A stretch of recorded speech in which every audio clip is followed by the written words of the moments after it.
Hello friends, എൻ്റെ പുതിയൊരു വീഡിയോയിലേക്ക് എല്ലാവർക്കും സ്വാഗതം. ഇത് നിറം മങ്ങിയൊരു പഴയ ഷർട്ടാണ്. അപ്പോൾ ഈ ഷർട്ട് നമ്മൾ ഒരു പുതിയ ഷർട്ടാക്കി മാറ്റുന്നത് എങ്ങനെയാണെന്നാണ് കേട്ടോ ഇന്നത്തെ വീഡിയോയിൽ നമ്മൾ കാണാൻ പോകുന്നത്. അതിന് വേണ്ടിയിട്ട് നമ്മൾ കുറച്ച് വെള്ളം ചൂടാവാൻ വെച്ചിട്ടുണ്ട്. അതിലേക്ക് ഒരു ബൗള് ഉപ്പുകല്ല് നമ്മൾ ചേർത്ത് കൊടുക്കുകയാണ്. ഉപ്പുകല്ലാണ് ഏറ്റവും നല്ലത് കേട്ടോ. അതിന് ശേഷം ഒരു ഡൈയിങ് കളറാണ് എടുക്കുന്നത്. ഞാനെടുത്തേക്കുന്നത് ഗ്രീൻ കളറാണ്. ഇതിന് 14 രൂപയൊക്കെയാണ് കേട്ടോ ഉള്ളൂ.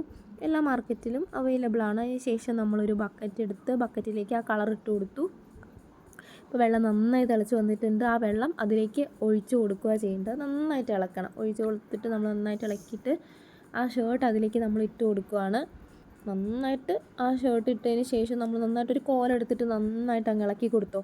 നന്നായിട്ട് ഇളക്കി കൊടുക്കണം. എന്നിട്ട് നമ്മളത് 3 to 4 hours അത് റെസ്റ്റ് ചെയ്യാൻ വെക്കണം. ഓവർ നൈറ്റ് വെച്ച് കഴിഞ്ഞാൽ അത്രയും നല്ലത്. അതിന് ശേഷം ഉണ്ടല്ലോ നമ്മൾ തണുത്ത വെള്ളത്തിൽ അത് കഴുകിയെടുക്കുക ചെയ്യുന്നത്. തണുത്ത വെള്ളത്തിൽ അത് നന്നായിട്ട് കഴുകിയെടുത്ത് നമ്മൾ ഉണങ്ങാൻ വേണ്ടി ഇടുവാണ്. ഉണങ്ങിയതിന് ശേഷമുള്ള റിസൾട്ട് സൂപ്പറായിട്ടുണ്ട് കേട്ടോ. നല്ലൊരു കളറും കിട്ടി. അപ്പോൾ ഓക്കെ, എല്ലാവർക്കും എൻ്റെ വീഡിയോ ഇഷ്ടപ്പെട്ടെങ്കിൽ എല്ലാവരും എന്നെ സബ്സ്ക്രൈബ് ചെയ്ത് സപ്പോർട്ട് ചെയ്യണം. Thank you.